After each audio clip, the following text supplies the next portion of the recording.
Buongiorno, ben ritrovati con Focus TG. Partiamo da una notizia che arriva dalle Dolomiti e si tratta di una inchiesta che riguarda Cortina e le prossime Olimpiadi. Vediamo il titolo del Gazzettino. Vedete, Cortina, le mire della mafia sulle Olimpiadi, due fratelli e un complice cercano di infiltrarsi negli appalti, sostegno elettorale in cambio dell'assegnazione. È il titolo del Gazzettino. Poi sentiremo anche Tiziana Bolognani in diretta da Cortina d'Ampezzo per tutti i particolari, ma intanto andiamo avanti con l'opposizione del sindacato, dell'orchestra della Fenice, che non vuole come direttrice d'orchestra Beatrice Venezzi. Oggi l'incontro tra il sindaco Brugnaro e i sindacati. Andiamo in diretta proprio davanti alla Fenice con Filippo Fois. A te, Filippo. Buongiorno direttore, buongiorno ai telespettatori di Rete Veneta. La Fenice, la vedete alle mie spalle, sarà teatro questa volta di una rappresentazione della quale non conosciamo ancora l'epilogo, perché le due parti che si incontrano oggi, benché doverosamente siano chiamate a un tentativo di mediazione, partiranno da molto distante. Da un lato c'è chi la nomina di Beatrice Venezzi a direttore musicale della Fenice l'ha fatta ed è il sovrintendente della Fenice Nicola Colabianchi. Dall'altra invece ci sono le maestranze che quella nomina non la vogliono per due motivi. Il primo, che è forse anche quello meno importante, è quello che si tratti di una nomina calata dall'alto senza alcun'altra consultazione con i lavoratori sia dell'orchestra che le varie maestranze anche a livello tecnico e tecnologico, e qui sono molto avanzate. Qui si è creata una prima frattura, ma il vero punto di dissidio tra le due parti è il curriculum di Beatrice Venezzi. Secondo l'orchestra, secondo i musicisti, secondo gli addetti ai lavori che lavorano all'interno del teatro della Fenice, non è un curriculum all'altezza di reggere la direzione musicale di un teatro dell'importanza internazionale del teatro La Fenice. Per questo motivo i 300 circa lavoratori della Fenice chiedono che la nomina sia revocata. Questo non è una posizione da cui possiamo aspettarci ragionevolmente che tratti il sovrintendente Nicola Colabianchi, che è appoggiato in questa scelta anche dal ministro della cultura Alessandro Giuli. Oggi però a mediare nel tavolo ci sarà Luigi Brugnaro. Luigi Brugnaro, che non è solamente il sindaco di Venezia, ma tra le varie cariche che ha il primo cittadino di questa città c'è anche la presidenza della fondazione La Fenice, che è quella appunto che regge dal punto di vista economico il teatro. Brugnaro oggi tenterà di cercare di incontrare le parti. Se ci hanno detto adesso all'ingresso della riunione, anche i sindacati, questa riunione potrebbe durare un'ora e mezza, 2 ore, il che significa che si è trovato almeno un terreno comune su cui iniziare una discussione, oppure potrebbe interrompersi dopo 15 minuti con una calorosa stretta di mano e la possibilità molto probabile di una serie di scioperi che caratterizzeranno l'inizio della stagione del teatro La Fenice. Dunque, favorevoli e contrari alla nomina di Venezzi e Giuli. Tra chi ha espresso solidarietà alla direttrice d'orchestra ci sono alcuni sindaci del Veneto orientale, i quali l'hanno anche invitata a dirigere un'opera nel teatro di Sandona di Piave. Io direi che possiamo vedere il servizio e poi la linea torna allo studio. Naturalmente, se ci fossero delle novità, noi vi chiederemo immediatamente la linea per sentire e raccontarvi com'è andata. Mentre a Venezia continua la bufera dopo la nomina di Beatrice Venezzi a direttrice musicale al Teatro La Fenice, 10 sindaci dei comuni del Veneto orientale rivolgono alla maestra un invito ufficiale per ospitarla al Teatro Metropolitano Astra di Sandona di Piave per una lezione concerto rivolta ai ragazzi delle scuole. Noi siamo convinti che avere una visione eccessivamente elitaria della cultura, come purtroppo percepiamo proprio dal territorio, sia assolutamente sbagliato. Noi condividiamo a fondo il pensiero del maestro Beatrice Venezzi quando dice che la cultura, soprattutto quella musicale, ha una profonda finalità educativa, soprattutto nei confronti dei più giovani. Ecco, riteniamo che portare la musica classica vicina ai ragazzi più giovani possa veramente aiutare la comunità e i ragazzi in particolare ad elevarsi e a riuscire a toccare dei livelli di cui abbiamo veramente tutti bisogno. In questo modo i sindaci vogliono anche esprimere solidarietà nei confronti di Venezia, contestata su più fronti dopo la sua nomina. Riteniamo che alcune delle polemiche sollevate siano assolutamente strumentali. Io ho potuto conoscerla personalmente a Jesolo in quella meravigliosa occasione in cui ha portato la grande musica classica nella piazza centrale della città, in piazza Mazzini. Ho visto che è una donna oltre capace e competente, anche molto espressiva e in grado di comunicare. Ecco, Beatrice a questo aggiunge anche la sua giovane età e l'empatia che può creare con un pubblico più giovane. Qui abbiamo decine di associazioni musicali, centinaia e centinaia di ragazzi appassionati di musica, dobbiamo avvicinarne altri. La cultura musicale eleva, aiuta noi sindaci e le nostre comunità. Beatrice può essere un aiuto importante in tutto questo. Infine un appello agli orchestrali e ai 140 abbonati che non vogliono la Venezia. Bisogna guardare anche ai desideri e ai bisogni, perché la musica risponde anche a un bisogno, la cultura risponde a una richiesta di aiuto. Guardate anche a chi non è un abitué della Fenice, guardate a coloro che vorrebbero venire e non ci riescono. Aprite le porte del teatro e aprite la vostra disponibilità al territorio, alla gente di tutti i giorni. Andiamo adesso alla cronaca nera, il gravissimo episodio, l'aggressione a colpi di macete nei confronti, durante una rissa è stato ferito, anzi 2 giovani sono stati feriti, uno dei 2 ha dovuto riportare 100 punti di sutura ad una gamba. Vediamo. Non è normale che mi prenda un colpo di macete e a momenti rischio di morire a 500 metri da casa mia. È una cosa per i ragazzi giovani soprattutto, che spesso girano con coltelli, cose così. Non è il caso, statene alla larga.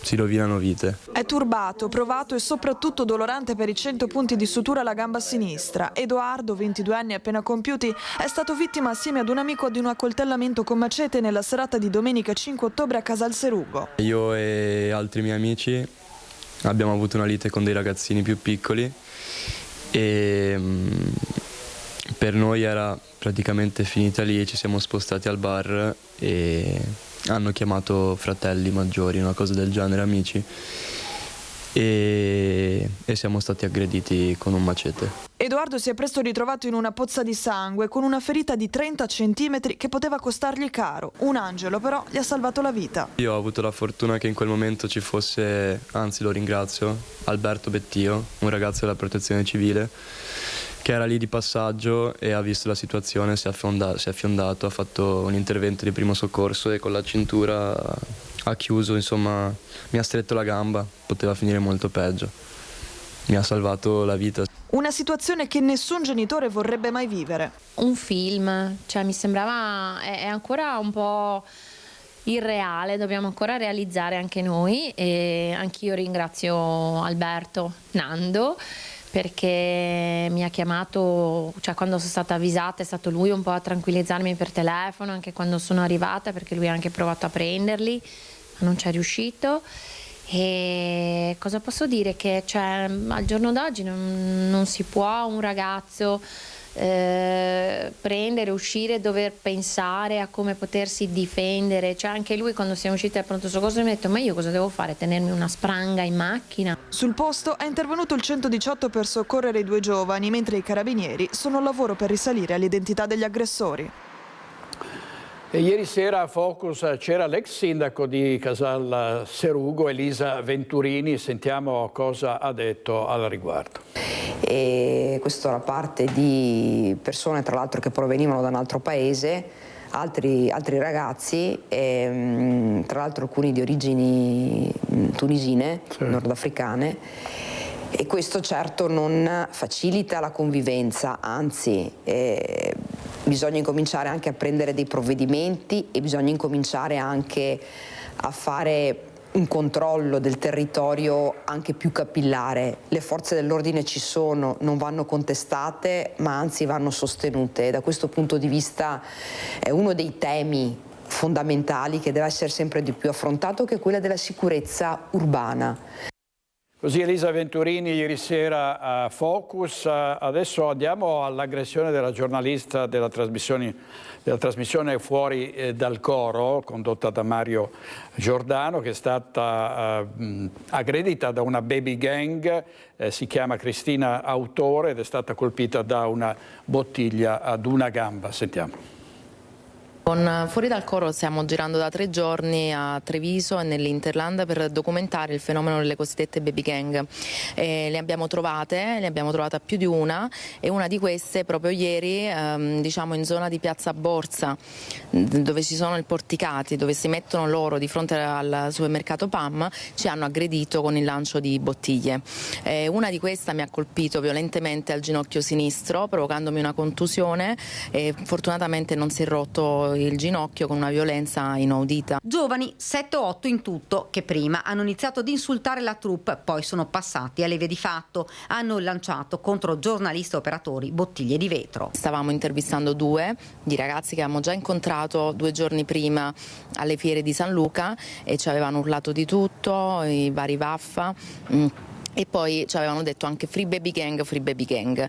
Allora abbiamo fermato loro. Nel momento in cui fermavamo loro, altri complici della loro baby gang si trovavano dall'altra parte del porticato, e sostanzialmente per fermarci in questa intervista che avveniva lì sul suolo pubblico, insomma vicino a Piazza Borsa di fronte al PAM, hanno iniziato a lanciare bottiglie di vetro coperti in volto. Uno di loro aveva anche un cane. 2 giovani, un minorenne ed un maggiorenne, sono stati identificati. La giornalista si è recata dai carabinieri per sporgere denuncia contro ignoti. Ora le indagini dei militari dell'Arma per ricostruire quanto accaduto e per dare un nome ed un volto ai componenti della baby gang. Saranno acquisite anche le telecamere di videosorveglianza della zona. C'erano dei residenti che chiaramente hanno assistito alla scena e si sono allontanati per la loro sicurezza, quindi noi ci siamo ritrovati da sole, accerchiati. Cristina Autore, la giornalista, si è recata in ospedale per essere medicata, ma assicura: non ci fermiamo, questo è il nostro lavoro. L'aggressione è stata interamente ripresa. È un luogo che noi sapevamo che era un luogo a rischio, eppure lì non c'era il presidio, non c'erano loro che come sempre stanno lì, e anche i residenti infatti ancora prima dell'aggressione ci dicevano: guardate, state attenti qua. Allora quello che io mi domando da giornalista è: se si sa che ci sono dei luoghi da attenzionare, non capisco perché continuano ad essere il posto loro. La mia impressione che mi rimane, che mi è rimasta in quel momento, è che fosse proprio un posto di loro proprietà, che neanche potevamo avvicinare per fare una domanda, e questo non può avvenire in pieno centro storico di una città. Vabbè, insomma, non è che si può presidiare 24 ore al giorno, c'è un presidio, c'è stato anche l'esercito, una camionetta dell'esercito, per cui la città è sotto controllo e si tenta di fare il possibile. Il sindaco Conte fa tutto quello che può come sindaco, perché poi diciamo, l'ordine pubblico dipende dalla questura, dalle forze di polizia, dalle forze dell'ordine. Andiamo in diretta adesso da Christian Arboit sul luogo di questa aggressione. A te, Christian. Sì, direttore, buongiorno anche da parte di Nicoletta Rizzetto. Siamo nel luogo teatro di questa aggressione e anche teatro di questa nuova polemica, perché di fatto con questo episodio si torna prepotentemente a parlare di sicurezza nel centro città, di sicurezza in particolare in questa zona. Siamo nel quadrante, così è stato ribattezzato, definito più volte, di Piazza Borsa. So che hai già fatto sentire la testimonianza della giornalista, di questa Cristina Autore, giornalista di Fuori dal Coro. Tra l'altro questa sera saremo in grado, ti dico già, di aggiungere dei nuovi tasselli anche proprio alla cronaca, alla narrazione di questa aggressione. Nel mentre Nicoletta Rizzetto ti inquadra le telecamere che sono presenti qui in zona, perché di telecamere ce ne sono tantissime. Abbiamo parlato anche con alcuni residenti che preferiscono adottare una linea bassa e ci dicono: il problema c'è, i soliti noti che sono in azione, i soliti soggetti problematici, maggiorenni, soprattutto minorenni, insomma insomma c'è anche un clima di esasperazione proprio qui tra i residenti, i condomini, le case a ridosso di questo angolo di Treviso. Però io adesso ti vorrei far sentire le parole che hanno un peso specifico del sindaco Mario Conte, perché Mario Conte da un lato solidarizza con la troupe di Fuori dal Coro, dall'altro però insomma lancia anche dei sospetti, ma lo sentirete proprio dalle parole di Mario Conte, che dice: questa città non è in preda alle baby gang. È una narrazione che vuole in qualche modo escludere, disinnescare Mario Conte, che torna anche sulla questione della zona rossa, delle zone rosse. Dice: al momento non c'è la necessità, perlomeno qui a Treviso, di una zona rossa. Ma ti faccio sentire Mario Conte e con Nicoletta Rizzetto ti restituisco la linea. Mario Conte fatto qualche minuto fa, quindi sono dichiarazioni proprio di questa mattina che faranno discutere non solo a livello locale. Mario Conte. E sindaco, troupe di Fuori dal Coro aggredita nelle vicinanze del PAM, insomma ha sentito anche lei la giornalista, quello che è stato detto. Che idea si è fatto, sindaco?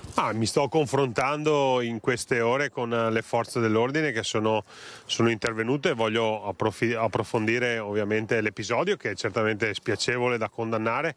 Mi pare di capire che i responsabili sono tra l'altro persone già conosciute, quindi spero che vengano prese delle soluzioni definitive di allontanamento quantomeno dalla nostra città, fermo restando che chi compie certi tipi di reati, io spero che un giorno finisca in galera e possibilmente non ci esca più.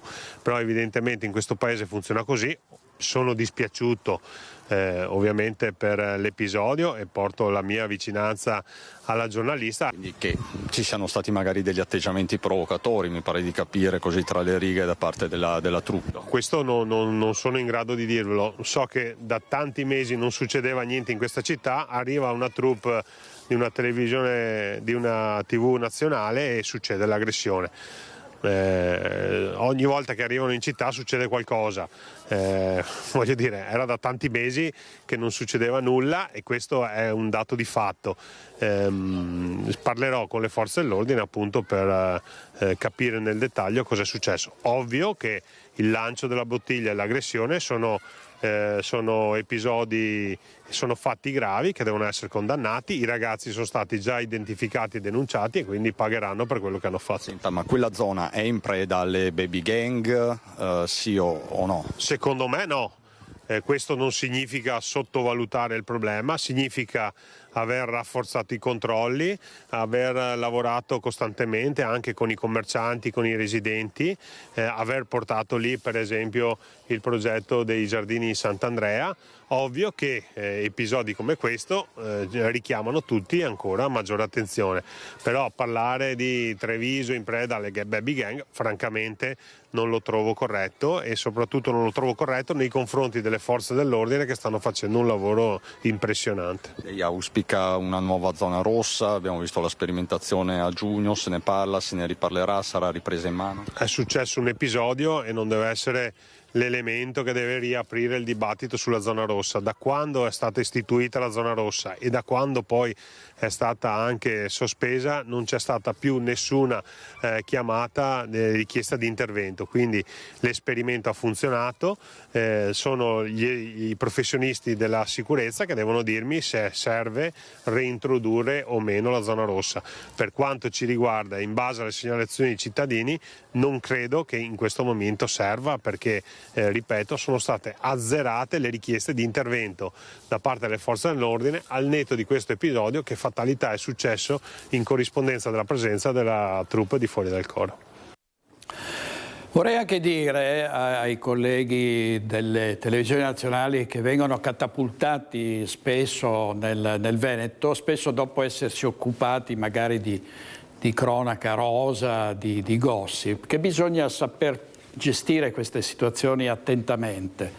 Non si può andare allo sbaraglio impugnando microfono e telecamera verso una baby gang presunta, o tale, bisogna usare degli accorgimenti, bisogna stare attenti, bisogna stare cauti, bisogna cercare di non fare per forza lo scoop, perché poi i direttori chiedono di avere le notizie, se poi c'è anche un fatto di cronaca poi in qualche modo da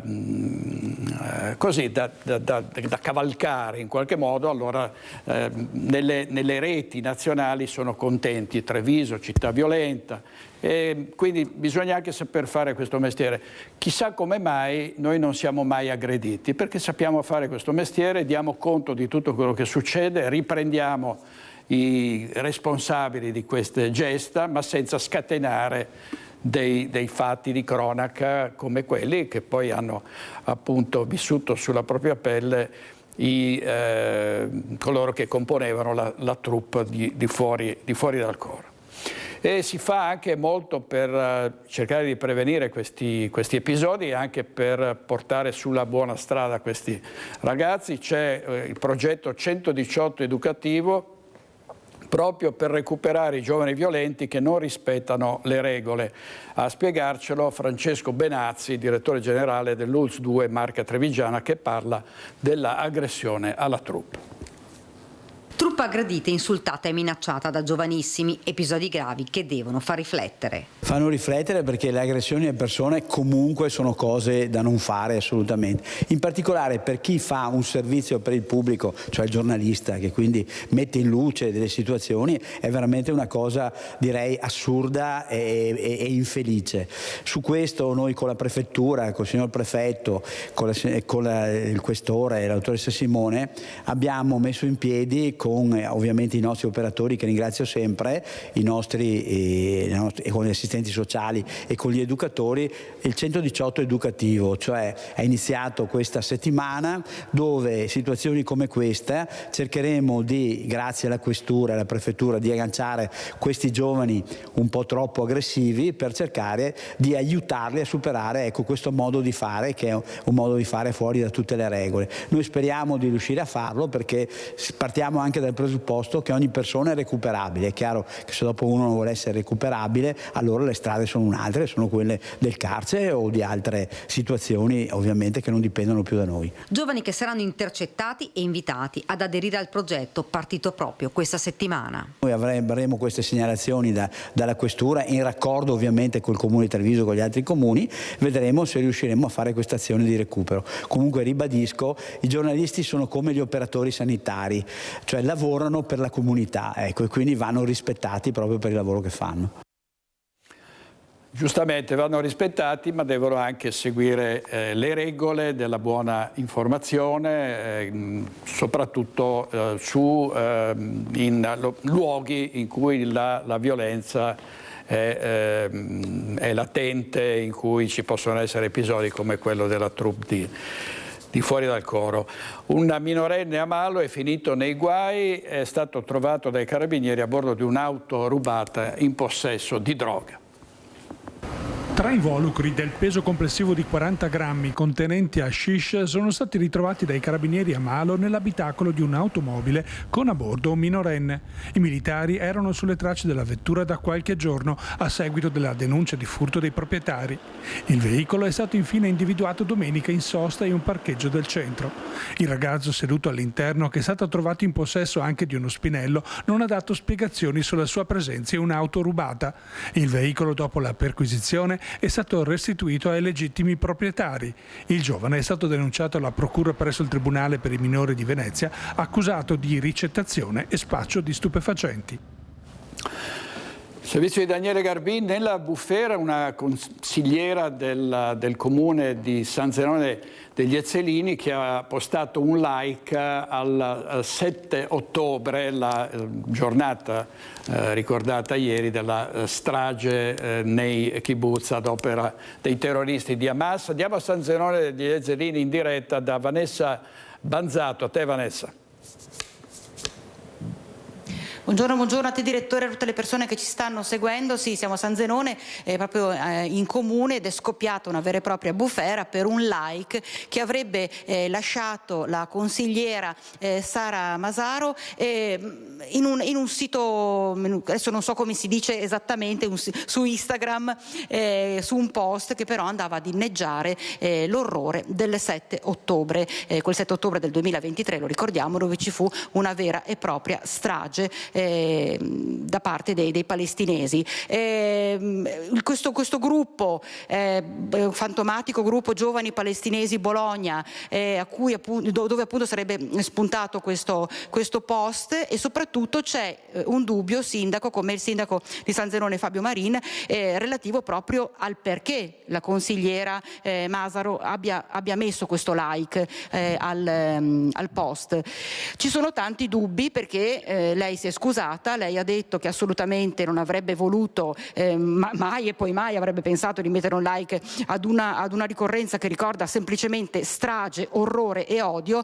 Lei l'ha sentita? Sì, assolutamente, io l'ho sentita, mi ha garantito che non si era accorta di quel like, ha detto che probabilmente scorrendo le pagine, può capitare su Instagram attraverso il cellulare, che si metta un like in maniera accidentale. Lei ha già chiesto scusa, ha già smentito il fatto appunto magari anche di essere una sostenitrice di quelle pagine, tra l'altro dal suo account, che è un account chiuso, un account non pubblico ma privato, e in una pagina che lei non seguiva. Quindi sì, ci sono un po' anche dei dubbi, perché sembra una grande strumentalizzazione per un like, non un post condiviso, non delle prese di posizioni nette, ma un semplice like di una ragazza di 24 anni, studentessa, che si sta dando da fare tra l'altro anche in diversi campi, tra l'altro è vicina alla disabilità, al mondo giovanile, quindi è una persona che si impegna davvero anche per il nostro comune. E adesso additarla e darle tutta questa attenzione mediatica per una cosa della quale purtroppo lei mi ha garantito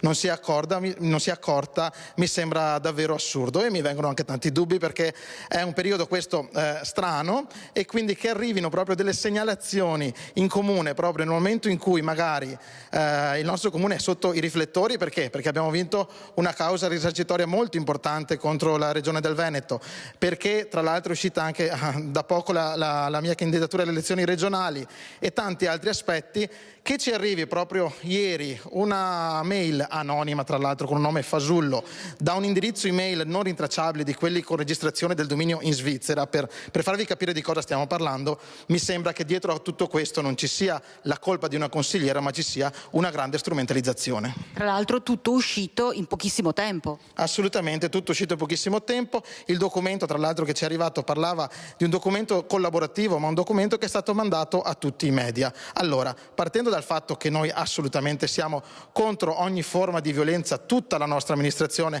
è contro ogni forma di violenza e prende posizione contro gli attacchi terroristici del 7 ottobre. Partiamo da questo, e questo è dato per scontato, specie in un paese come San Zenone, tra l'altro, dove abbiamo anche tanti giusti, e quindi siamo un paese proprio che storicamente conosce quello che ha passato la comunità ebraica. Quindi su questo parto per dire che San Zenone è contro tutto questo e non si lascia strumentalizzare per una svista, perché questa è stata, e questo ha dichiarato la nostra consigliera, di una giovane consigliera che tra l'altro va tutelata. Perché in questo momento è sotto i riflettori, tutti la stanno chiamando, tutti le stanno dicendo qualcosa per un semplice like. Non è una condivisione di qualcosa, non è un post a favore, è un like che ha più volte dichiarato, anche sentendomi direttamente, perché ci siamo sentiti varie volte logicamente tra ieri e oggi, mi ha dichiarato che non se n'era proprio accorta. Quindi io direi basta, parliamo di cose più importanti piuttosto che del like di una consigliera del comune di San Zenone,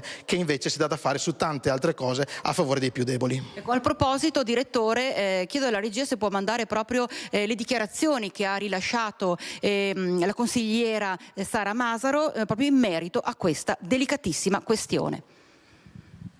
Sono molto affranta per quanto sta accadendo mediaticamente per mio nome e sul mio conto. Quel like è frutto di una svista, come succede spesso a tutti noi nelle home page dei social network, con un doppio tap mettere un like a un post. Io sono contro ogni forma di violenza e di terrorismo e mi dichiaro, prendo le distanze dall'attentato terroristico del 7 ottobre. Abbiamo sentito le totali distanze prese dalla consigliera Masaro, tra l'altro sono state richieste anche le dimissioni della stessa da parte dell'opposizione. Sì, e lo ritengo davvero assurdo, perché se oggi dobbiamo chiedere le dimissioni di un consigliere per un like per il quale ha già ammesso di aver sbagliato e di non essersene accorta, siamo davvero al ridicolo. Abbiamo già detto che appunto questo like non era intenzionale, che anzi questa consigliera si dà da fare in tanti altri campi, è una consigliera per cui il nostro comune, essendo anche lei giovane, ha bisogno della sua presenza, quindi le dimissioni assolutamente no. Logico, se quando l'avevo chiamata la prima volta mi avesse risposto sì, sono d'accordo, l'ho messo appositamente, seguo quella pagina, io per primo, per come sono, le avrei detto dimettiti all'istante. Così non è stato, così lei è cascata dalle nuvole, mi ha detto non so cosa sta succedendo, mi ha chiesto un supporto perché logicamente ha 24 anni, dobbiamo ricordarcelo, per quanto ricopra un incarico pubblico. Comunque è sempre una giovane che sta crescendo nell'amministrazione, che sta crescendo nella vita politica, e io penso che se vogliamo che i giovani partecipino alle vite amministrative dobbiamo anche tutelarli, e in questo momento io da sindaco mi sento di tutelare la mia consigliera e mi sento di non chiederle le dimissioni per un errore che purtroppo sì ha scatenato tutto questo, ma che lei non ha fatto intenzionalmente. Direttore, io ne approfitterei, visto che ci siamo e che siamo a San Zenone, e visto che è proprio recentissima la notizia, delle scorse ore, la notizia della candidatura alle regionali del sindaco Marin, di fargli una domanda proprio relativa a questa sua candidatura. Beh, questa mia candidatura va per tutto quello che abbiamo vissuto in questo periodo, va soprattutto per il territorio, per il nostro territorio. Io dico che dalla sanità alla viabilità mi metto in campo proprio per un Veneto più giusto, per cercare di portare la voce di tutti, specialmente di questo nostro territorio in Regione del Veneto. Quali saranno, lei ha parlato di sanità e di sicurezza, perché si toccherà anche tanto la tematica di sicurezza, come si vede in Regione? Beh, mi vedo anzitutto come portavoce delle persone, sempre del nostro territorio. Mi vedo come una voce che può magari incidere in determinate scelte che noi sindaci tocchiamo con mano ogni giorno. Questo vorrò forse, se sarò eletto, forse essere quella persona che da sindaco ha avuto quell'esperienza a contatto diretto con le persone, e quindi si possono trattare seriamente, con serietà, i veri problemi che toccano la nostra gente e che toccano il nostro territorio. Grazie allora al sindaco di San Zenone Fabio Marin. Direttore, da San Zenone è tutto, ti ricevo la linea. Grazie al sindaco, e vorrei aggiungere riguardo al like postato dalla consigliera che può capitare. Faccio un caso personale. Io guardavo su Facebook quanto scriveva una collega, Serenella Bettin, giornalista di Mediaset, e guardavo e vedevo un po' quali erano i suoi ragionamenti, ed è partito un like rispetto all'affermazione di qualcuno che sullo stesso social se la prendeva con lei e la accusava e la criticava molto vivacemente. E lei mi ha chiamato e mi ha detto: ah, ma come, tu sei d'accordo con quello? Io ho detto: no, ma come, io non mi sarei mai permesso di dar ragione a qualcuno che ti trattava in quel modo. Per cui con il pollice praticamente scorrendo i post si può, ecco, se non si sta attenti può capitare anche questo. Quindi io sono convinto che si sia trattato di un errore, così come ha detto il sindaco Fabio Marin. Andiamo avanti ancora con la cronaca. La violenza purtroppo dilagante in tutte le nostre province, e c'è un ampliamento della zona rossa a Vicenza, anche ai Giardini Salvi e al Park Cattaneo, con i cittadini soddisfatti di questo provvedimento. Rafforzare prevenzione e sicurezza contrastando i fenomeni di degrado che interessano in particolare la zona della stazione di Campomarzo. Queste le motivazioni per cui il prefetto Filippo Romano, visti i risultati nei 3 mesi scorsi con 7.500 persone identificate e 55 ordini di allontanamento, ha deciso di prorogare ed estendere la zona rossa anche nelle aree attigue. Da Viale Retenio a Corso San Felice, Via dei Mille fino al Park Cattaneo, da Via Torino a Piazzale De Gasperi, comprendendo Via Gorizia e i Giardini Salvi. Un'ordinanza in vigore dalla scorsa settimana fino al prossimo gennaio, che va incontro alle esigenze espresse dai cittadini. Sono molto contenta perché essere protetti il giorno d'oggi è il massimo che si può avere. Lei ha visto già qualche cambiamento, una settimana neanche? Che serve a poco perché si spostano un po' di là e siamo da capo. Direi che sono tutte misure blande e che non servono a niente perché bisogna andare alla radice. E sotto trovo drogati che si drogano, che hanno dormito tutta la notte, chiamiamo la polizia ma non serve a niente. Quindi ben vengano questi provvedimenti? Sì, ma no, solo almeno tutta la zona centrale, secondo me. Perfetto. Sono appena passato e c'era uno lì al parco che si siringava. Dunque è una cosa bruttissima, pessima. Perciò zona rossa per me sono perfettamente d'accordo. Vicenza era, lo è tuttora, una bella città e credo necessiti di pulizia. No, può servire assolutamente per iniziare, poi bisogna vedere con lo sviluppo della situazione quali altre misure prendere, perché chiaramente è una situazione che dura da veramente tanto tempo e non si risolve dal giorno alla notte. L'importante è che sortisca gli effetti sperati. È fiducioso? Assolutamente sì, su questo credo che faccia anche da deterrente, spero che venga prorogato. Credo che il problema sia tutto nell'organizzare un rinforzo delle risorse umane. Apriamo una finestra sulla sanità perché c'è un'importante notizia da Padova, il nuovo reparto di pediatria, ce ne parla in diretta Valentina Visentina. A te Valentina.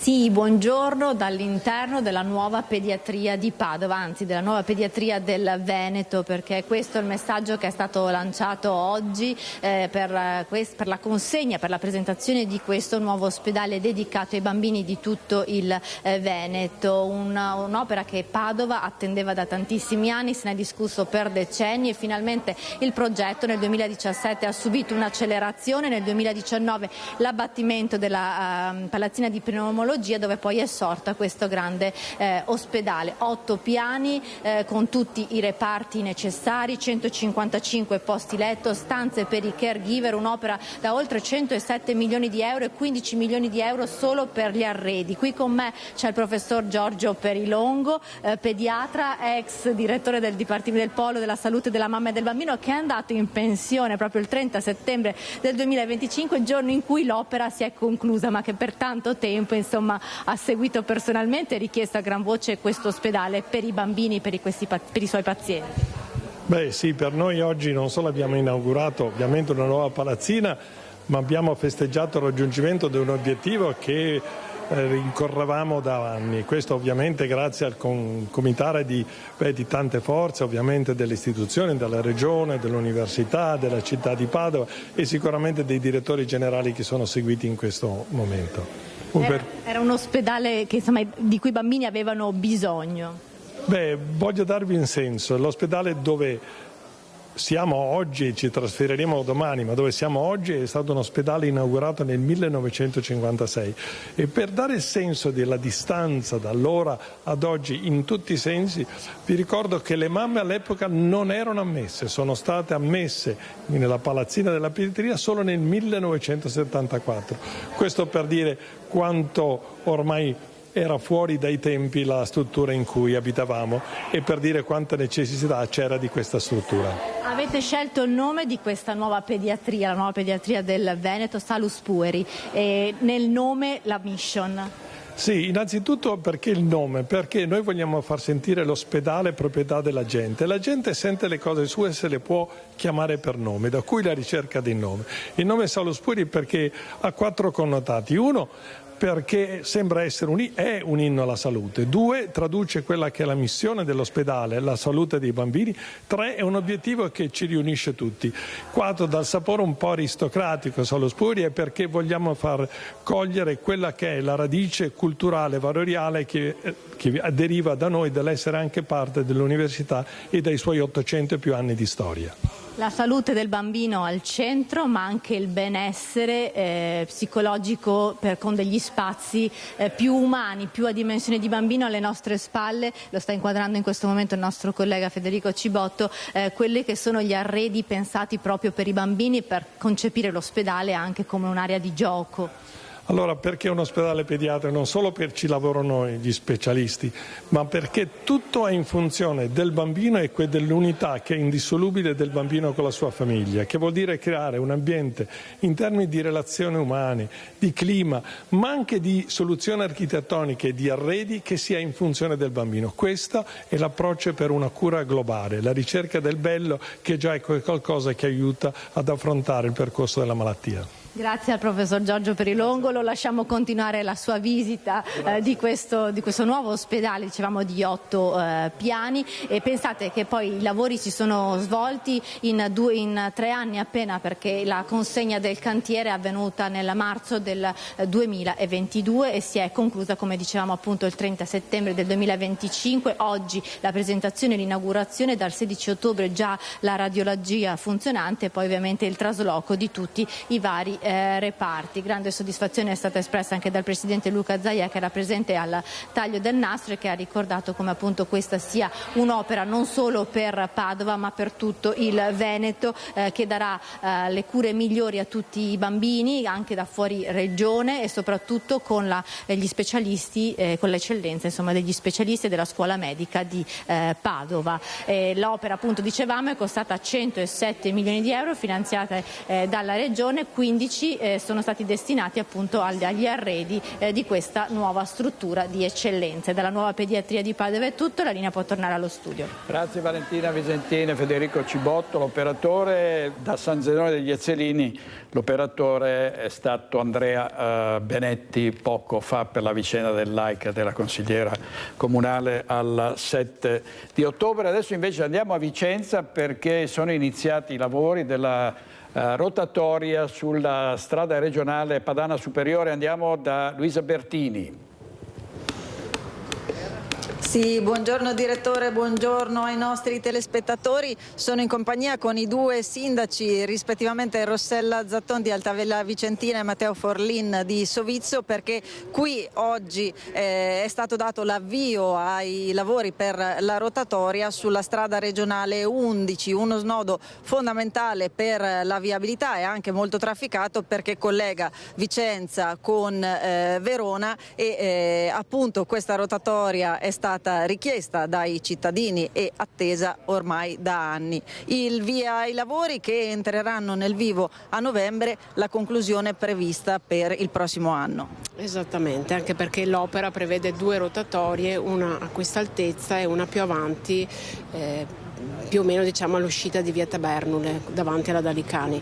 E è un'opera che, se si può dire, è un traguardo voluto fortemente dalla Regione, voluto da noi, voluto da Veneto Strade, voluto assieme anche a Sovizio e a tutti i nostri tecnici che hanno lavorato, voluto chiaramente dai cittadini. Diciamo che nel momento in cui verranno realizzate sia questa rotatoria che la prossima, ci sarà veramente una viabilità ben gestita. Certo è che dovremo comunque continuare a coordinarci per tutte le lavorazioni, perché qui ad Altavilla sappiamo viene avanti anche la TAV, e di conseguenza stiamo un po' cercando di collaborare tra tutti i vari enti proprio per trovare il giusto accordo che permetta una viabilità sempre più accessibile e meno chiusa e meno congestionata, se vogliamo. Ecco, chiedo al sindaco che cosa comporterà questo nuovo snodo in termini di fluidificazione del traffico. Beh, sicuramente durante la realizzazione delle opere ci saranno dei disagi per tutti, per i pendolari, per tutti quelli che viaggiano in questa parte della provincia, però dopo sicuramente sarà una viabilità molto più semplice, con meno code, meno intasamenti, quindi ne risentirà bene tutto il Veneto, perché da qui passano tantissime macchine veramente. Oltre al fatto che è una zona anche produttiva del Veneto. Certo, assolutamente molto produttiva, quindi ci sono anche tanti camion e quindi le rotatorie, questa e anche quella più avanti verso Vicenza, sono state proprio studiate anche per agevolare il traffico anche pesante. Ecco, l'avete sentito, oggi il via ai lavori, per il momento da Altavilla Vicentina è tutto, la linea allo studio. Grazie Luisa Bertini e Simone Squarcina. Adesso torniamo alla cronaca nera. Sono stati arrestati 3 esponenti di un gruppo criminale dedito allo spaccio della droga, vedete il titolo del Corriere del Veneto. Tentavano di infiltrarsi negli appalti, ci sono stati questi arresti e la criminalità che tenta di mettere le mani ovviamente sugli appalti pubblici. Andiamo in diretta da Tiziana Bolognani, responsabile della nostra redazione di Belluno. Allora Tiziana, che cosa è successo? Direttore, buongiorno. L'operazione antimafia che hanno condotto questa mattina i carabinieri di Cortina con i colleghi dei nuclei investigativi di Belluno e di Roma con il coordinamento della Procura di Venezia è davvero clamorosa, perché sì, è stato smantellato questo gruppo criminale che aveva base operativa a Roma e che fa riferimento a quegli ambienti degli ultras della Lazio, quegli irriducibili legati molto vicini a Fabrizio Piscitelli, che venne ucciso in un agguato nel 2019. Tutti questi fatti vengono raccontati in maniera molto precisa e puntuale in un'inchiesta giornalistica che è diventata un libro, Francesca Fagnani, La Belva, che ha descritto esattamente come si muove la mala di Roma, non solo in Italia. Queste 3 persone, tra queste 3 persone ci sono 2 fratelli Capobianchi, Leopoldo e Achille, mi sembra. Ti chiedo scusa, ma sto controllando l'ordinanza, gli stralci di questa ordinanza al Vise. Questi 2 soggetti sono stati in grado di terrorizzare letteralmente la conca ampezzana. Tra gli episodi emblematici che vengono riferiti, un agguato ai danni di un assuntore di stupefacenti moroso che era stato chiuso a forza nel portabagagli di un'auto, minacciato di morte, poi pestaggi ai danni di altrettanti dipendenti di un ristorante e di un albergo perché spacciatori non autorizzati, minacce di morte al titolare di un noto rifugio di Cortina che viene adibito a ristorante e a discoteca, perché venivano imposti i servizi e gli eventi organizzati da questa coppia di criminali, l'aggressione ai danni di un organizzatore di eventi che è stato trascinato in inverno in un bosco, malmenato, minacciato con una pistola perché interrompesse qualsiasi attività che non era avallata dai 2, che rendicontasse gli incassi. E poi, cosa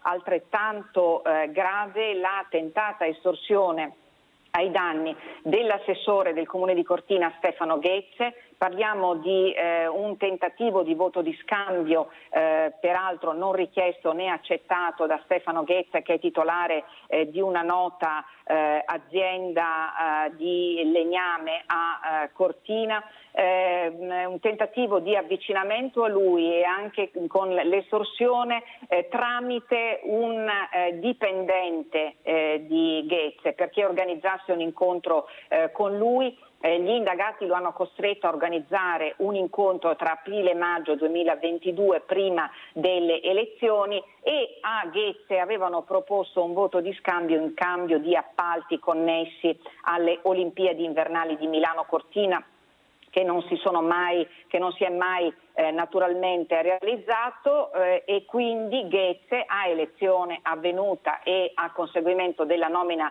ad assessore, ha ricevuto, è stato minacciato di ritorsioni in caso di mancato rispetto degli accordi. Il GIP dice che l'assessore non ha ceduto alle richieste dei 2 e insomma parliamo di controllo di spaccio di stupefacenti, di imposizione violenta nei locali notturni di Cortina e il tentativo di penetrare, per l'appunto, come giustamente dicevi, nel circuito degli appalti pubblici preolimpici. Indagini coordinati, indagini disposte dalla direzione distrettuale antimafia di Venezia, durate più di un anno, che si sono sviluppate naturalmente con tutte le attività investigative che conosciamo e che hanno avuto il supporto anche sia dei comuni cittadini che degli esercenti che degli amministratori locali di Cortina, che pur spaventati dalle minacce, dalle intimidazioni da rivolgersi autonomamente evidentemente ai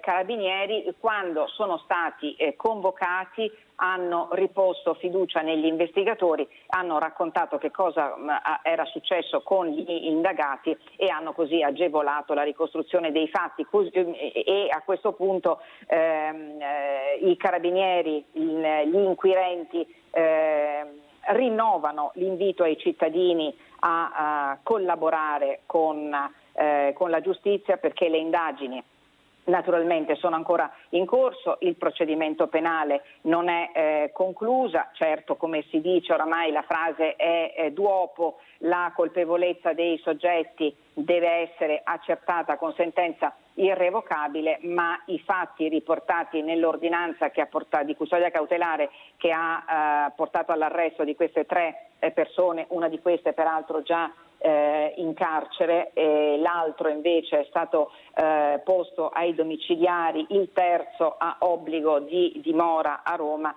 Diciamo che quello che sta emergendo, quello che è emerso è davvero clamoroso quanto inquietante. Direttore. Grazie molte Tiziana, grazie. Se dovessi avere altri aggiornamenti chiedici la linea, davvero un fatto gravissimo, la dimostrazione che la malavita organizzata cerca davvero di mettere le grinfie sugli appalti pubblici delle prossime Olimpiadi. Il caso una bomber, chiunque sia stato il bombarolo che ha insanguinato il nord-est per molti anni, pare l'abbia fatta franca, almeno a giudicare dal flop dell'ultima super perizia, dove non c'è stato nessun DNA compatibile, nessun nome riconducibile a questi nuovi reperti e quindi nessuna svolta. Le vittime però alcune delle vittime chiedono che si tenti di fare ancora di tutto per arrivare al responsabile di quegli attentati. Ero sicuro che l'esito sarebbe stato positivo, perché sono stato sempre convinto della totale innocenza dell'ingegner Zornita, e mi fa piacere che anche questo supplemento di indagine, peraltro disposto doverosamente dalla Procura di Trieste, abbia confermato il convincimento che ho sempre avuto. Nessun DNA compatibile, nessun nome, nessuna svolta. La super perizia ordinata dal GIP di Trieste Luigi Dainotti, affidata all'ex comandante del RIS di Parma Gian Pietro Lago e all'antropologa molecolare Elena Pilli, non ha trovato alcuna corrispondenza genetica fra i reperti analizzati. Prevedibile per l'avvocato Maurizio Panizza, difensore di Elvo Zornita, l'ingegnere bellunese residente nel Pordenonese ad Azzano X, finito al centro dell'inchiesta nel 2004 e poi scagionato nel 2009. Per l'ingegner Zornita è l'ennesima fine di un'avventura che lo ha davvero turbato, che le ha rovinato la vita, perché oggettivamente sono 20 anni che è sotto un tiro. Mi dispiace che la giustizia non sia arrivata a reperire un colpevole di tutti questi fatti così gravi che hanno turbato il nord-est. Elvo Zornita ha visto la sua posizione archiviata nel 2009 al termine di un percorso istruttorio che non lo ha nemmeno portato a processo, dopo la scoperta che il poliziotto scientifico Ezio Zernar, condannato in via definitiva, aveva manomesso un lamierino rinvenuto all'interno di un ordigno inesploso e attribuito a una bomber. Il nome di Zornita successivamente è stato inserito nell'elenco degli indagati nel supplemento di istruttoria che ha comportato l'analisi di 27 reperti. Dall'esito del cui esame sono derivati 68 campioni, tutti esaminati con molta accuratezza, con tecniche molto moderne, con decine di migliaia di prove effettuate dai consulenti. Adesso l'esito è stato tranquillizzante per lui come per gli altri indagati. Fra una decina di giorni ci sarà udienza al Tribunale di Trieste. Non dubito che nel giro di qualche settimana ci sarà l'archiviazione per l'ennesima volta. Complesso l'iter della superperizia. Addirittura si è arrivati a un risultato, per quanto mi consta, che è abbastanza strano, nel senso che in alcuni reperti sono stati individuati dei diversi profili di DNA, per cui potrebbe anche succedere che quei reperti siano stati toccati da più persone e quindi il teorema per il quale un'unica persona sia da considerarsi una bomber, maschio o femmina che sia, in realtà potrebbe essere messo in discussione. Circostanza già evidenziata dall'avvocato Paniz quando fra il 2006 e il 2007, di fronte ad alcune prove inoppugnabili dell'innocenza dell'ingegnere Elvo Zornita, il legale avanzò l'ipotesi di plurimi responsabili di quegli episodi. E mentre le accuse cadono in prescrizione, anche per la giustizia il tempo sembra essere ormai scaduto. Non è da escludere che si proceda a questo punto come con Massimo Bossetti, l'assassino di Yara, o perlomeno l'uomo che è stato condannato per l'assassinio di Yara Gambirasio, e si era proceduto facendo un numero incredibile di tamponi su tutta la popolazione locale, no? Quindi in teoria si potrebbe cercare il DNA di migliaia di persone, ma è un'operazione molto, molto complicata. E Elvo Zornita io l'ho conosciuto quando ero al Gazzettino e avevo ribattezzato una bomber Mona Bomber per gettare discredito su quest'uomo, per colpirlo nel suo ego, ed ero diventato amico di Elvo Zornita, che avevo sempre considerato innocente. Lo hanno intervistato i nostri colleghi della redazione di Pordenone. Guardi, adesso finalmente riesco a vivere un attimino più sereno, però sono stati 21 anni che non auguro veramente a nessuno. Per dormire avevo bisogno di ansiolitici e questa ultima indagine, che è stata aperta 2 anni e mezzo fa, certamente non ha facilitato la risoluzione dei miei problemi. Adesso finalmente possiamo chiudere un capitolo e sperare di vivere con un po' più di serenità.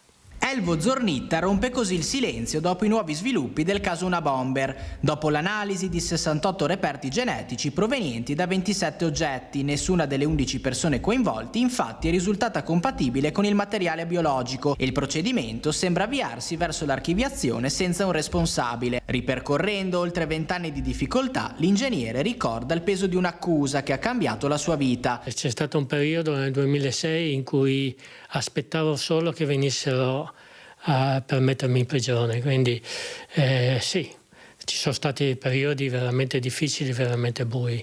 Tutti gli indizi che avevano ricavato non erano certamente sufficienti per incriminarmi o per accusarmi di qualsiasi cosa, quindi un po' per volontà, un po' per pressione dei media, qualcuno ha voluto inventare la prova regina, la famosa prova regina.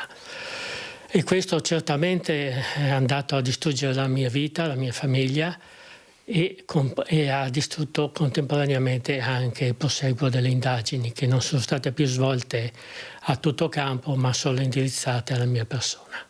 Oggi la prospettiva dell'archivazione porta con sé sentimenti contrastanti. Da un lato la fine di un lungo calvario giudiziario, dall'altro la sensazione che restino ancora molti interrogativi irrisolti. Per me è tutto un sentimento di dispiacere verso tutte le persone che sono state offese fisicamente da questo Una Bomber e che non avranno ovviamente nessun riconoscimento, nessuna giustizia. La seconda è l'aspetto più tecnico. Ovviamente qua si stava parlando di analisi di DNA mitocondriale. Abbiamo alcuni esempi in cui questo ha permesso di risalire tramite uno screening sulla popolazione e di risalire il colpevole. In questo caso sono stati analizzati 49 persone e pensiamo che nel periodo clou, cioè nel 2005-2006, DNA era stato rilasciato da migliaia di persone, perché non è stato fatto lo stesso. È una domanda da farsi. E oggi ingegnere che cosa chiede? 21 anni completamente rovinati, la famiglia che per fortuna mi è rimasta solidale ma ha partito con me, lavoro perso, ho dovuto ricominciare da zero. Tutto questo ovviamente chiedo che venga risarcito, ma soprattutto che mi vengano risarcite tutte le spese che ho avuto, che sono state ingenti. Grazie ai nostri colleghi di Pordenone, un saluto all'ingegnere Elvo Zornitta. Adesso andiamo a Treviso al comando dei Carabinieri da Christian Arboit, perché c'è stato un ventenne che ha tentato di investire un suo coetaneo. Cerchiamo di capire di cosa si tratta. A te Christian Arboit, in diretta. Sì, direttore, buongiorno di nuovo. Un fatto inquietante, per questo siamo qui con il tenente colonnello Stefano Mazzanti, comandante del nucleo operativo dei Carabinieri di Treviso.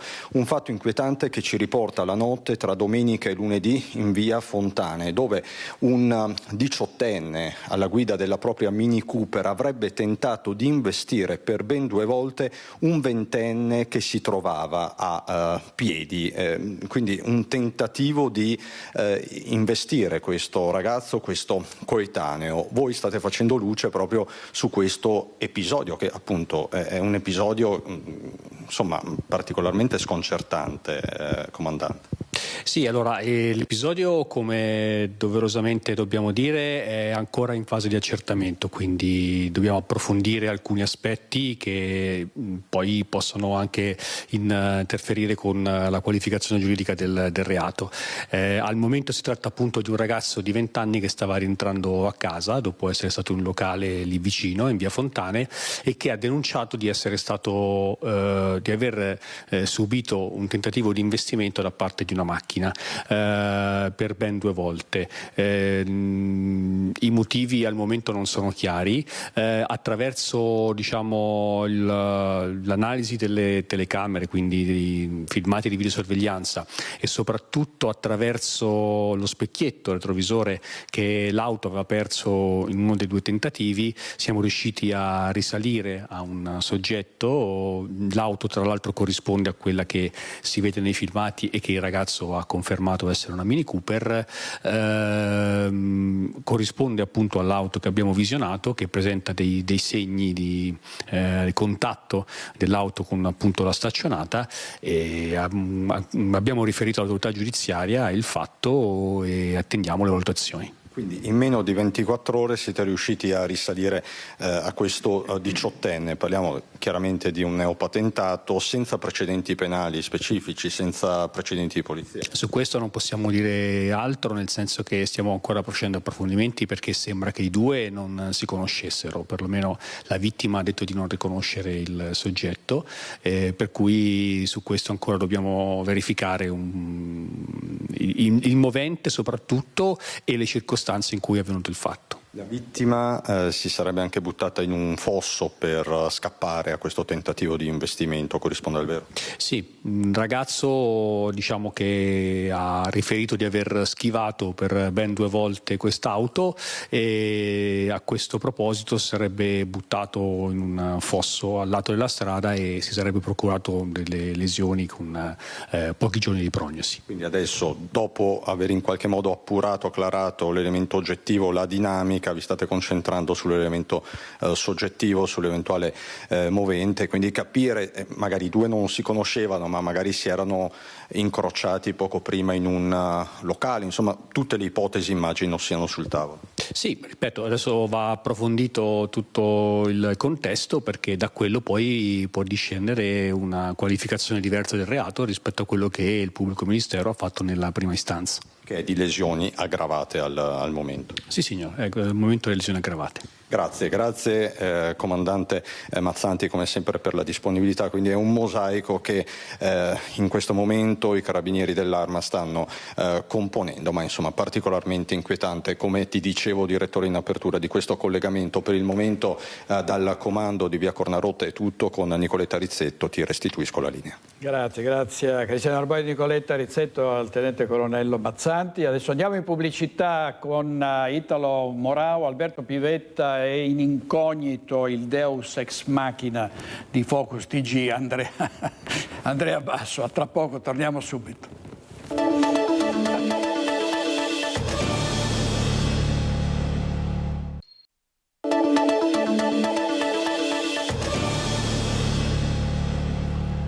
Ha sempre tentato di scoprire chi avesse ucciso la sorella Sandra, questa donna che era stata ammazzata a Roncade nel 1991 e a 101 anni di età, compiuti ieri, non cessa la lotta per arrivare alla verità. Bianca Casagrande, vediamo il servizio della nostra redazione di Treviso. Ha compiuto 101 anni Bianca Casagrande ed ancora non ha ottenuto risposta all'interrogativo che la tormenta da 34 anni, impiegati a chiedere giustizia per sua sorella Sandra, la pasticcera uccisa il 29 gennaio del 1991 nel suo negozio a Roncade. Prima di andarmene da questa terra vorrei tanto vedere chi ha ucciso la mia adorata sorella, aveva scritto in una lettera inviata a Papa Francesco nel 2012, appello che rinnovò nel 2014 al patriarca di Venezia, che continuò con i familiari a ribadire al Presidente della Repubblica, ministri e capi di governo. Domande rimaste senza risposta per uno tra i crimini più efferati della Marca. Sandra Casagrande era una donna molto bella, solare, aveva 44 anni quando fu uccisa con 22 coltellate nella sua pasticceria sotto i portici di via Roma, in centro a Roncade. Era sera, il negozio era chiuso, ma lei si era trattenuta per confezionare delle bomboniere. Il delitto tra le 22 e le 23, l'assassino, probabilmente fatto entrare dalla stessa Sandra, si accanisce su di lei, la stordisce con un colpo in testa e poi la colpisce al petto e al collo con 22 coltellate. L'ultima è così violenta da spezzare la lama. 34 anni dopo, quell'assassino è ancora in libertà. Si parlò di delitto passionale, diversi i sospettati, ma nessun elemento che portò all'individuazione del responsabile. Le indagini furono chiuse e riaperte nel 2009, quando vengono analizzate 3 banconote macchiate di sangue rinvenute in un distributore automatico di Biancade, dove presumibilmente l'assassino si era fermato a fare benzina. Dopo 18 anni le nuove tecniche di indagine consentono di appurare che il sangue è di Sandra Casagrande, ma c'è anche del materiale genetico che non appartiene alla vittima. Gli inquirenti ritengono sia il DNA del killer, ma proprio il test del DNA scagiona i sospettati. Poi, tra telefonate anonime e indiscrezioni, l'indagine si arena nuovamente ed ancora oggi, 34 anni dopo, chi abbia ucciso Sandra Casagrande resta un mistero. Il servizio di Marta Marangon, davvero un giallo che riguarda Roncade, che è stato dimenticato. Oggi si parla tanto del delitto di Chiara Poggi, del delitto di Liliana Resinovic a Trieste. Bisognerebbe riaprire ancora una volta una super perizia anche qui, perché gli assassini non devono farla franca. Vediamo i furti malviventi a Cavre di San Biagio di Callalta, in 4 con il passamontagna, hanno messo a segno un colpo in una casa, in un'altra sono stati messi in fuga dal vicino. La paura della vittima che dice: non riesco più a rimanere da sola in casa. Hanno atteso che la famiglia uscisse di casa, poi sono entrati in azione in pieno giorno. 4 i malviventi, volto coperto da passamontagna, 3 hanno fatto irruzione in casa, 1 atteso in macchina pronto alla fuga. I proprietari erano usciti per una visita medica, al rientro hanno trovato la casa a soqquadro, violata la loro intimità. Ora regna la paura. Se sono veramente loro in 4 col passamontagna, insomma, te li trovi davanti, non penso che stiano lì a guardare, ti danno botte e vogliono sapere dove sono i soldi e l'oro, magari, no? Questa è la terza volta che la famiglia Vacillotto si trova i ladri in casa. Non servono al allarmi né telecamere, entrano in casa. Ci dice sconsolata la signora, non possiamo fare nulla. Sono fuggiti portandosi via qualche monile. Orologi, 2 catenine d'oro piccole, ma niente di rilevante, ecco. E adesso però dobbiamo ancora guardare, perché guardare bene, ecco. La prima cosa abbiamo fatto le foto e poi abbiamo messo subito, ci siamo messi a mettere in ordine, ecco. Il primo pensiero è stato verso la figlia disabile. Ho una figlia disabile, di conseguenza da quella gente c'è da aspettarsi di tutto, praticamente. Me la pestano e tutto, non so cosa avrei fatto, sono sincera, come avrei reagito. Lei che cosa si aspetta? Cosa mi aspetto? Giustizia vorrei, ecco, quella sì.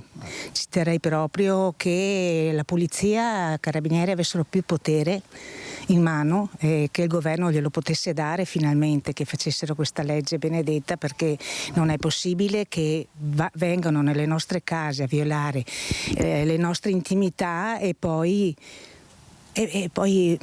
sono liberi, non succede nulla. Le indagini dei carabinieri per dare un volto a questi malviventi, intanto in paese l'allerta rimane alta, la porta della casa si chiude e dentro rimane quel senso di impotenza che ormai pervade la maggior parte dei cittadini.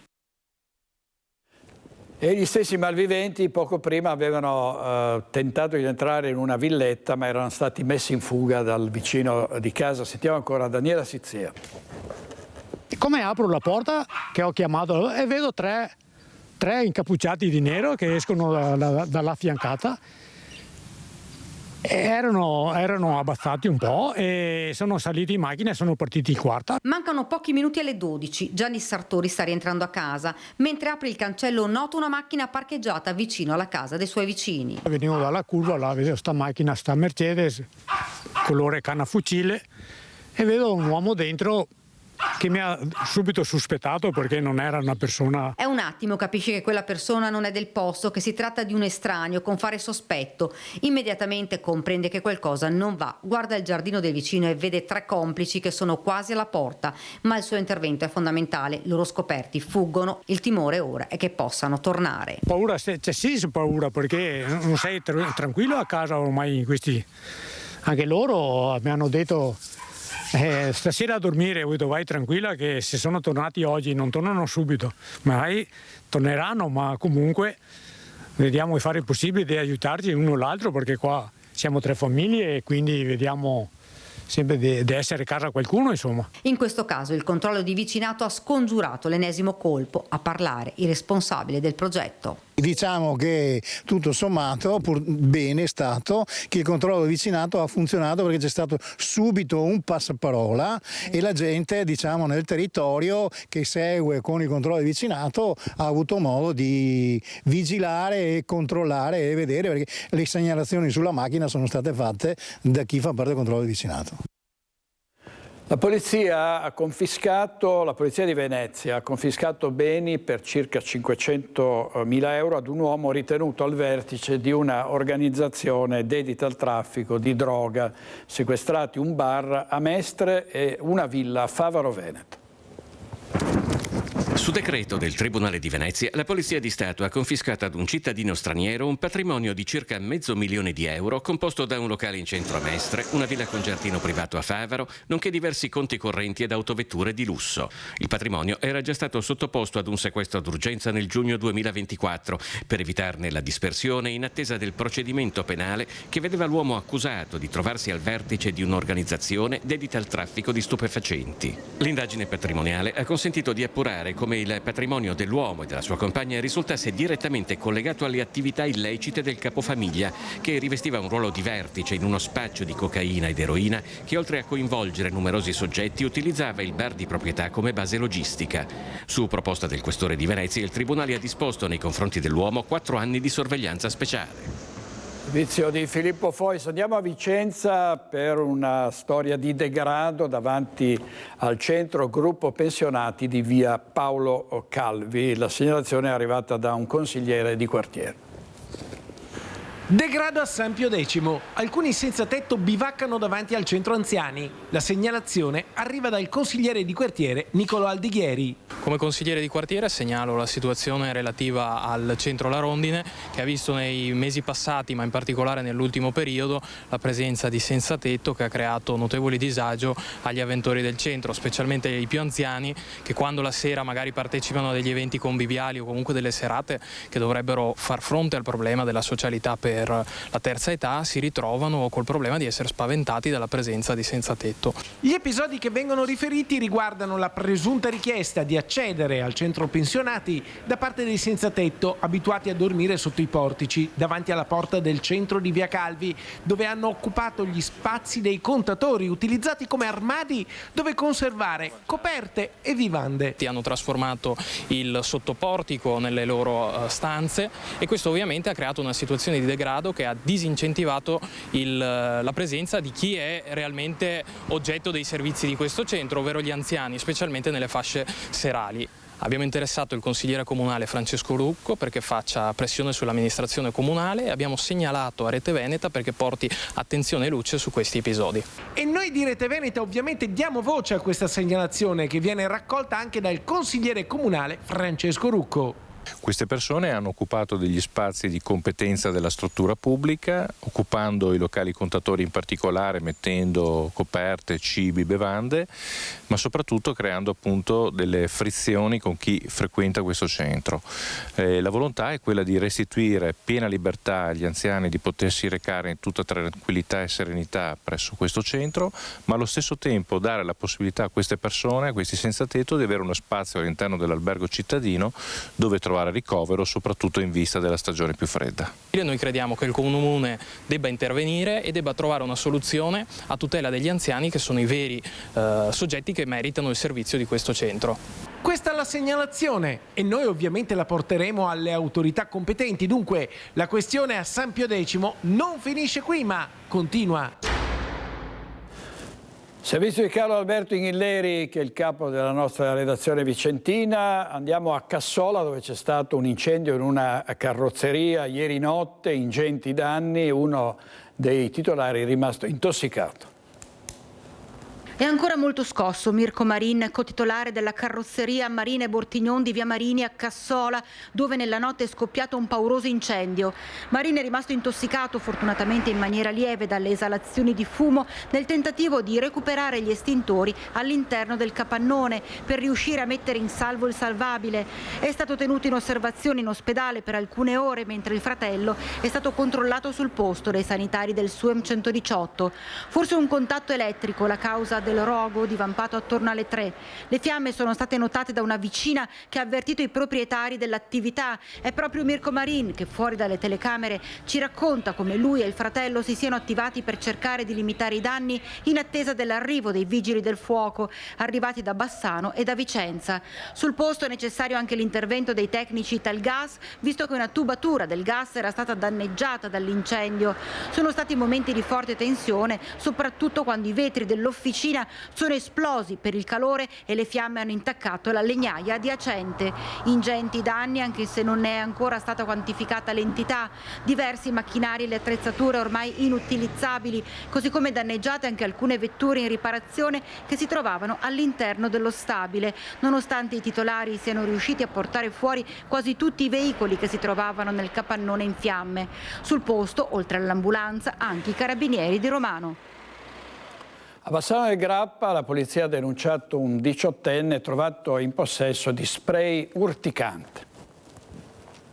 Si aggirava nel centro di Bassano nel periodo della fiera d'autunno con una bomboletta di spray urticante vietato, il 18enne denunciato dalle volanti della polizia. Dopo l'estate dei Maranza e il DASPO firmato dal questore di Vicenza a carico del giovanissimo considerato il capo della baby gang, un nuovo episodio che risale a venerdì sera quando durante un controllo di routine in uno dei bar del centro storico i poliziotti hanno notato uno dei presenti, un 18enne cittadino marocchino, frugarsi nella tasca del giubbotto e disfarsi velocemente di qualcosa. L'oggetto subito recuperato si è rivelato una bomboletta di spray urticante con principio principio attivo a base di Oleoresin capsicum vietato dalla legge. La bomboletta è stata sequestrata. Il 18enne, che agli agenti ha dichiarato di detenerla per difesa personale, è stato indagato per porto di armi o oggetti atti ad offendere. Chiara Gaiani ha firmato questo servizio e intanto è stata sospesa la licenza a una sala slot di Preganziol per 5 giorni. A Ferragosto si era consumata in questa sala slot una violenta rapina. La decisione del questore per interrompere una pericolosa escalation. Picchiato e derubato dei suoi effetti personali da 2 clienti, vittima un cittadino balcanico che il giorno di Ferragosto si trovava in una sala giochi di Preganziol, a cui ora il questore di Treviso Alessandra Simone ha deciso di sospendere la licenza per 5 giorni. Il locale è ritenuto infatti un ritrovo abituale di pregiudicati e l'episodio avvenuto il 15 agosto è stato la goccia che ha fatto traboccare il vaso. La chiusura per 5 giorni è stata disposta per motivi di ordine pubblico nel tentativo di mettere fine a una situazione socialmente pericolosa. I carabinieri hanno più volte effettuato dei controlli nella sala giochi, identificando soggetti con precedenti penali e di polizia per reati di diverso tipo, lesioni, furti, possesso di armi, traffico di stupefacenti, con il rischio di creare veri e propri sodalizi criminali. La violenta rapina di Ferragosto ne è una drammatica dimostrazione. La vittima, dopo il pestaggio, era stata trasportata d'urgenza al pronto soccorso del Cafoncello. Non un provvedimento punitivo, quello a carico della sala giochi, ma un atto necessario, fanno sapere dalla questura, per la tutela della cittadinanza. Servizio di Lina Paronetto, andiamo di nuovo in pubblicità, state con noi, torniamo subito.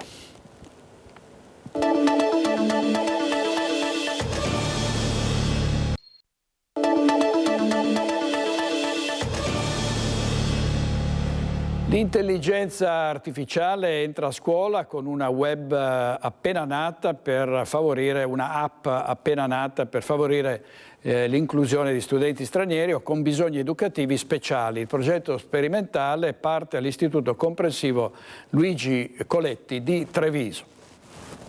Oggi bambini parliamo di un argomento molto importante, un argomento di storia, il Medioevo. Allora, sapete cos'è il Medioevo? Nessuno? Ok, ve lo spiego. Si chiama Stefano in memoria di Stefano Pasqualin, cofondatore della società che l'ha inventata, ed è una web app no profit dedicata all'inclusione scolastica di bambini stranieri che non conoscono ancora l'italiano ed alunni con disabilità o bisogni educativi speciali. Treviso è il primo comune ad avviare il progetto. All'Istituto Comprensivo Coletti 970 studenti, 470 dei quali stranieri. Abbiamo scelto l'Istituto Comprensivo Coletti perché è l'istituto che ha il più alto tasso nella città di Treviso di alunni stranieri e di alunni con bisogni educativi speciali. Siamo convinti che possa essere veramente utile ai nostri ragazzi per favorire, per accelerare il processo di inclusione e di integrazione. L'app usa un motore di intelligenza artificiale che consente di tradurre e riformulare le lezioni in varie versioni.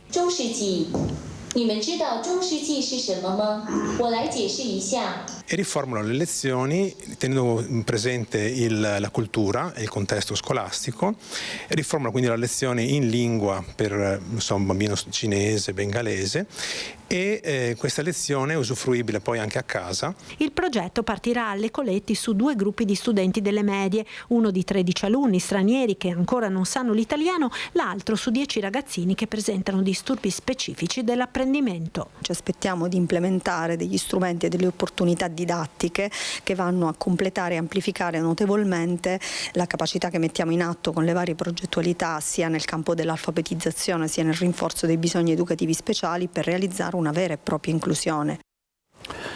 E a proposito di storia, ieri 7 ottobre, il secondo anniversario della strage compiuta da Hamas nei kibbutz israeliani, davvero un massacro spaventoso, ma il 7 ottobre del 1571 la storica battaglia di Lepanto, dove la flotta musulmana dell'impero ottomano fu sconfitta dalle navi della Lega Santa, e di queste la metà era composta dalle galee della Repubblica di Venezia. E ieri c'è stato a Vigonovo una conferenza con concerto organizzata dall'avvocato Stefano Marrone, presidente dell'antica Accademia degli Studi di Venezia e della Riviera del Brenta, con intermezzi musicali della pianista, il maestro Giulia Vazzoler, che sentiamo in questo video.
Il maestro Giulia Vazzoler ieri a Vigonovo, vediamo quali saranno gli ospiti di Focus questa sera alle 21:15, Claudio Beltramello, Silvia Fattore, Morena Martini, Eleonora Mosco, Andrea Nardin, Luca Spavanetto, Nicolò Sterle, Michele Toaldo, Stefano Valdegamberi ed Alberto Villanova. Ovviamente parleremo di elezioni regionali con la notizia che abbiamo dato in esclusiva della scelta del candidato Alberto Stefani per la presidenza della Regione del Veneto, candidato dal centro-destra. Manca ancora l'annuncio ufficiale, ma le nostre fonti confermano che si tratta proprio di Stefani. È tutto per oggi, grazie ai nostri registi Italo Morao, Alberto Pivetta, buona giornata. Buona giornata.